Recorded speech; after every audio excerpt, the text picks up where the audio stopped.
Among the plethora of horror classics, we have many films that touch upon topics like masked killers, folklore, and literal ghosts. Today we're going to talk about the film that horrified us with a supernatural entity that has been highly romanticized in the literary world with the likes of Edward Cullen and Damon Salvatore. Before these good-looking creatures set their place among the young audiences, there existed a classic horror that portrayed vampires in a rather unglamorous light. The film is called Fright Night, directed by Tom Holland. No, not that one. This one was born in 1943. It quickly garnered a prominent place in the horror genre and accumulated a cult classic reputation that soon resulted in the creation of the Fright Night franchise, which has the original film of 1985, its 1989 sequel, the 2011 remake, and the 2013 sequel, or so it says. But before we go into our explanation, we have a very small request. If you like our content, please support us by subscribing to our channel. This is a small click for you, but for us, it means a lot. Thank you. Let's begin.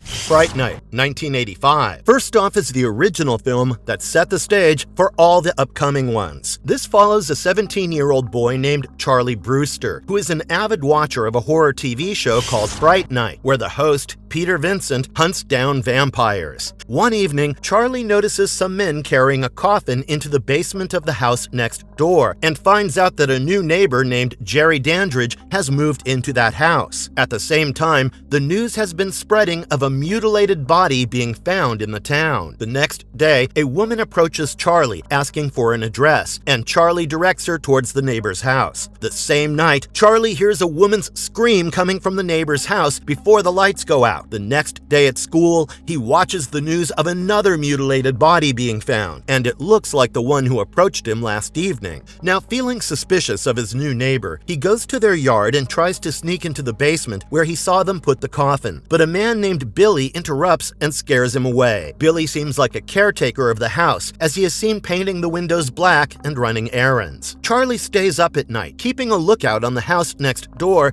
and soon enough, he notices Jerry having a date night with a woman. To his horror, he watches as Jerry reveals his fangs and claws like nails before staring at Charlie, freaking him out. Soon, Charlie hides behind the bushes near his house to take a closer look and watches as Billy leaves with what looks like a body covered in a tarp. Jerry also arrives just as Charlie's mom starts yelling at him to get inside. He remains frozen at the place, scared to be found, but Jerry seems to have sensed him as he stares right where Charlie is hiding and throws his half-eaten apple near him, prompting Charlie to run back into the house. Charlie tells his mother that he saw a bat fly over his head before Jerry appeared in front of him. He tells his girlfriend Amy and his mom that he believes Jerry has killed the woman in the news, but none of them believe him. The detectives take him seriously at first, but as soon as he mentions that Jerry is a vampire, even they think he is letting his imagination run wild. Now helpless and scared for his life, Charlie goes to his supernatural fanatic best friend, Ed, who laughs at him at first, but soon believes him. Ed tells Charlie about the weaknesses of the vampires, like the usual, cross, garlic, and holy water. The most important of all, he says that a vampire can't enter someone's house unless he's invited in. To Charlie's dismay, his mother has already invited Jerry into their house. She even tells Jerry that he is welcome into their house whenever he wants, freaking Charlie out even further. The same night, Jerry tries to kill Charlie, but he's forced to leave when Charlie's mom is awoken by the commotion. Charlie now approaches his favorite hero, Peter Vincent, hoping that he will hunt down the vampire for him, only to find out that Peter is a fraud who doesn't even believe in vampires. He mentions that his show got canceled because kids nowadays like to watch ski mask wearing serial killers stalking virgins, and he dismisses Charlie,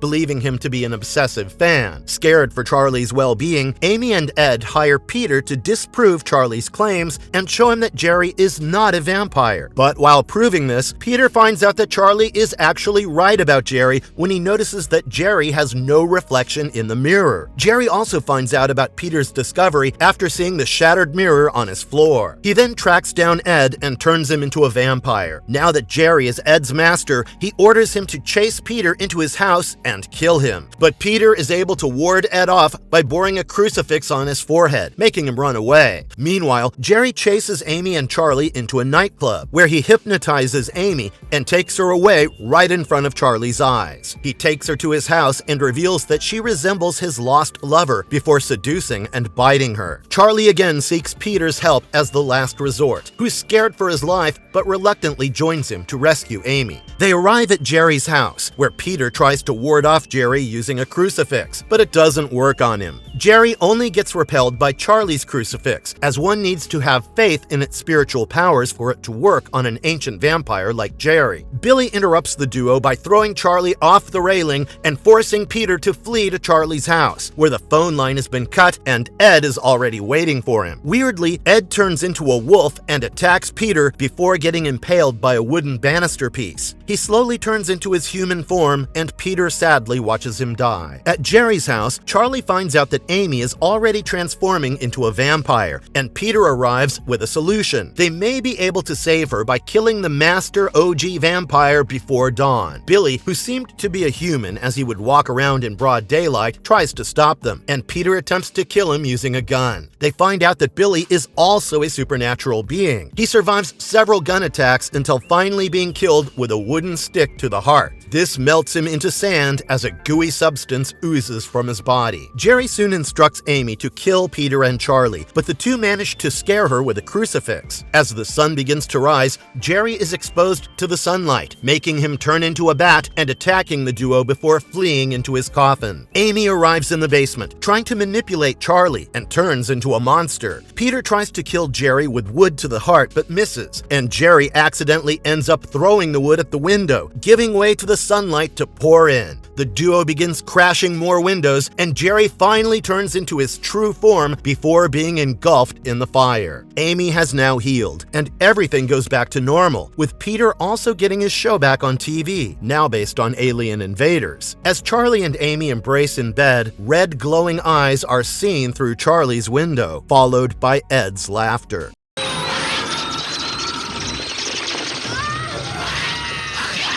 Fright Night Part 2, 1989. Directed by Tommy Lee Wallace, this is the sequel to the original and follows Charlie and Peter's quest to kill a female vampire 3 years after the last film. Charlie is now in college and goes to therapy sessions where Dr. Harrison tries to convince him that his encounter in the past was with a serial killer and not a vampire. Peter still believes in what truly happened, while Charlie tries to stay away from him. Charlie decides to end his obsession with vampires and throws away all his geeky stuff. He then visits Peter in his high-end apartment with his new girlfriend, Alex. In the lobby of Peter's apartment building, Jerry gets mesmerized seeing a beautiful woman named Regine, who is followed by her minions Belle, Louie, and Bosworth. The same night, Regine arrives in Charlie's room, and they start making out before she reveals her fangs and bites him. It turns out to be a dream, and Charlie gets freaked out when someone knocks on the door in reality, but gets relieved to find Alex there. The next day, Charlie notices his best friend Richie going on a date with Regine, and sensing something is wrong, he follows them. He witnesses Regine and Belle feeding on Richie, while Regine stares at Charlie with bloodied lips. Horrified, he rushes to Peter's place, telling him everything, and the duo heads to Regine's lair to investigate. To their relief, they find a vampire-themed party at Regine's place, where Richie is alive with no marks on his neck. Regine then mesmerizes Charlie once again as they dance rather erotically. She introduces herself as a performing artist, making Charlie and Peter believe that what Charlie saw earlier was just an act. Charlie leaves the party for his date with Alex, while Peter stays behind and casually takes out his pocket mirror. To his horror, he fails to see Regine and Belle's reflections, prompting him to flee the party. However, Regine is already waiting for him. She reveals that she has come to avenge her brother Jerry's murder and flies off in her bat form. Later, she sneaks into Charlie's room and bites him on the neck as he sleeps. Peter tries to warn Charlie and Alex about Regine, but they dismiss him as Charlie has reverted to denial. Peter, in a rare moment of horror movie logic, packs his bags and leaves. However, it doesn't last long. He soon discovers that Regine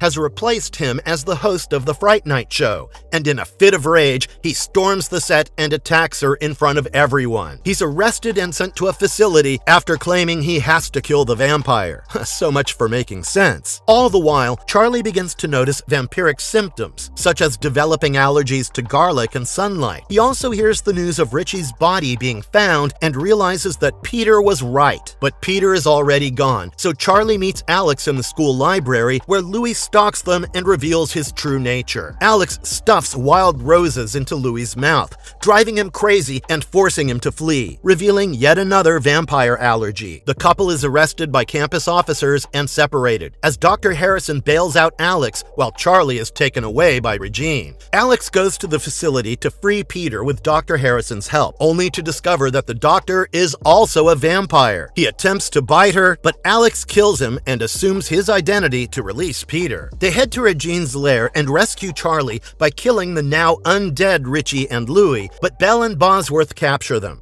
Regine orders Charlie, who is turning into a vampire, to feed on Alex. However, when Alex confesses her love for him, Charlie fights off the vampire instincts and pushes Belle's claw-like hands, slashing and killing Bosworth. They also kill Belle, prompting Regine to retreat into her basement. But the trio has already lined her coffin with communion wafers, used in Christian rituals, preventing her from hiding from the light. Peter uses a mirror to reflect sunlight into the basement, finally killing Regine. Charlie returns to normal, and he looks forward to spending his future with Alex.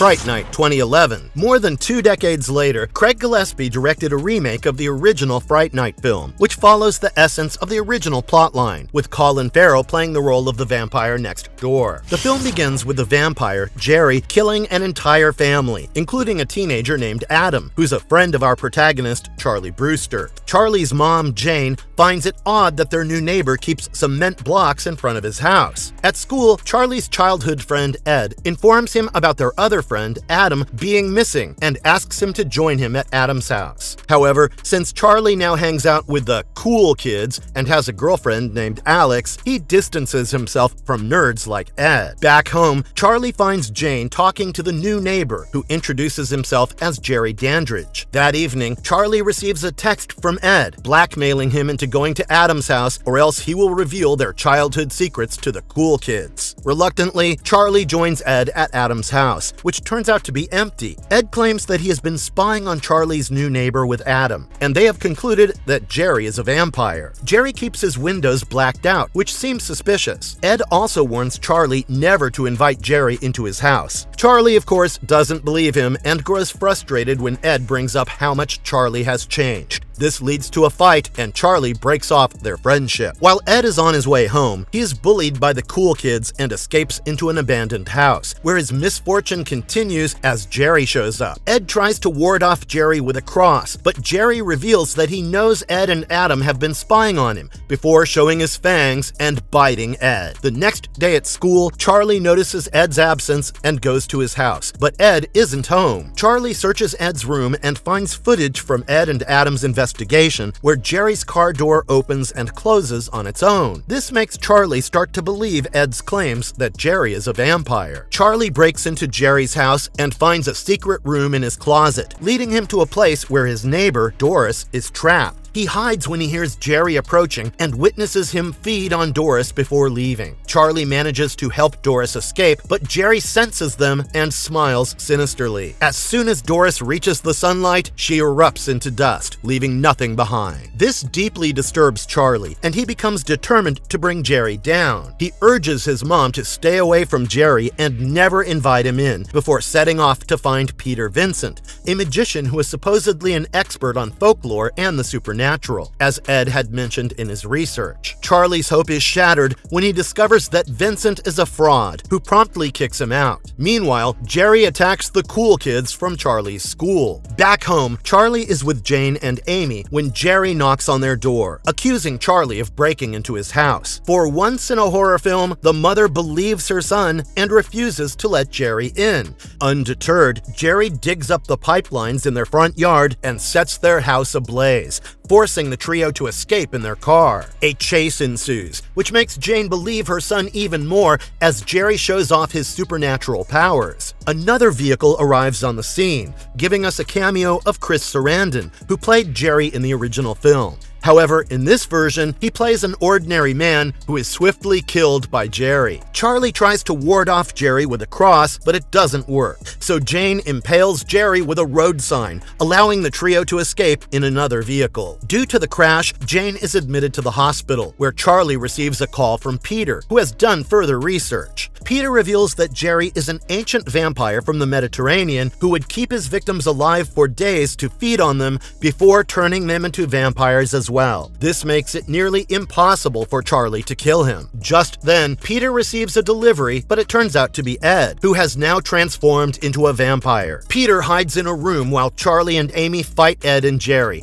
who have been invited in by Ed. Charlie reluctantly kills Ed with a stake through his heart, and Ed dies, reassuring Charlie that it's okay. Amy uses holy water to slow Jerry as they both rush into a club, where they soon get separated. Jerry takes advantage of this, hypnotizing, biting, and abducting Amy while Charlie watches helplessly. Peter reveals that his parents were killed by a vampire, who was later revealed to be none other than Jerry. He gives Charlie a stake blessed by Saint Michael that can be used to kill the original vampire, which would turn all of Jerry's victims back into humans. He also explains that vampires go crazy when exposed to fire, so Charlie equips himself with flame-retardant clothes. The two arrive at Jerry's house, where Jerry traps Peter in a room full of his newly turned vampires, while Charlie is locked in with a transforming Amy. Charlie manages to escape from Amy and helps Peter by shooting holes in the roof, allowing sunlight to scare the vampires away. Peter's already turning into a vampire, so Charlie instructs him to set him on fire. Charlie then jumps on Jerry,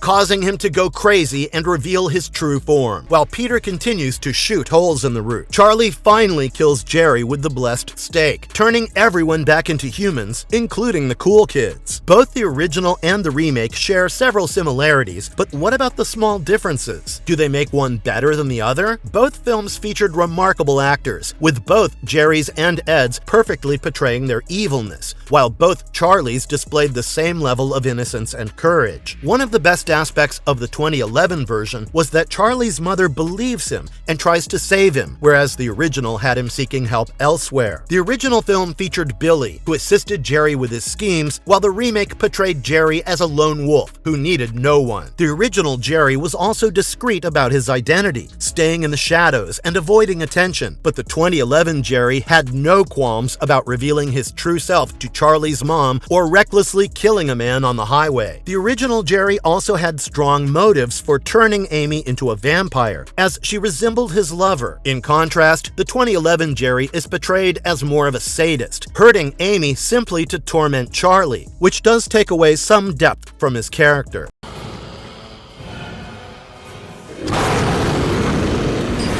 Fright Night 2, New Blood, 2013. Directed by Venezuelan filmmaker Eduardo Rodriguez, this sequel pays homage to the 2011 Fright Night remake. It follows Charlie, Ed, and Amy, who have survived high school and are now exchange students in Romania. Without wasting any time, we are introduced to a beautiful woman named Jerry, a full-time vampire and part-time college professor of Romanian history and culture, as she leads the late evening lectures at the college the trio has joined. Charlie and Amy have broken up, as Charlie cheated on her, but he keeps trying to win her back, as always. Charlie catches Jerry making out with different people, all while she makes eye contact with him. Later in class, Jerry uses her psychic abilities to torment Charlie with a horrible nightmare in which she slashes Amy's throat. That evening, Charlie witnesses Jerry jump from her high-story window and land effortlessly with what appears to be a tarp-covered body. Seizing the opportunity, Charlie sneaks into her house and finds various disturbing things, including a tub full of blood and a coffin. Hearing someone approach, he hides inside the coffin as an old hag arrives with a young woman. To Charlie's horror, the hag slits the woman's throat and drains her blood. She then bathes in the blood and emerges as the now youthful Jerry, who smiles, sensing Charlie's presence, and opens the coffin. Charlie distracts her with a flashlight and manages to escape. He tries calling the police, but they don't take him seriously when he mentions that there's a vampire vampire in town. Charlie tells Ed everything that happened, and Ed believes him, speculating that Jerry might be Elizabeth Bathory, an ancient female vampire. According to legend, Bathory turned into a vampire after being bitten and can only return to her human form after drinking the blood of a specific virgin born under the blood moon at midnight. And as you might have guessed, that virgin is Amy. With Ed's help, Charlie tries to hire Peter Vincent, who, as usual, turns out to be a fraud and only agrees to help for money. However, Peter runs away after seeing Jerry and eventually returns to assist. Meanwhile, the familiar events unfold. Ed gets turned into a vampire, forcing Charlie to kill him, and Amy is abducted and turned into a vampire. Charlie arrives to save Amy, but is turned into a vampire by her. With the help of Peter and his newfound powers, Charlie emits a high-pitched screech that shatters the glass window, exposing Jerry to sunlight and ultimately killing her. Charlie and Amy revert to being human and reconcile, with Amy conveniently forgetting that Charlie ever cheated on her. Compared to the 1989 sequel, this film is more of a remake than a true sequel, as it doesn't follow the events of the 2011 Fright Night film. Despite being titled Fright Night 2, the original sequel didn't feature Ed, while in this one, Ed is alive and sacrifices himself to save Charlie. Ed later returns as a vampire, angry at Peter for not helping them, and is brutally killed by Charlie, who forces him to drink holy water, causing him to explode. Unlike the 1989 vampire, Jerry operates alone and doesn't have a revenge-driven motive for targeting the group. Her origin story makes her motive more personal, and perhaps even somewhat justified. Ed's character in this film is rather forgettable and doesn't hold up to previous iterations, while the other characters are decent. Jerry, played by Jamie Murray, stands out the most.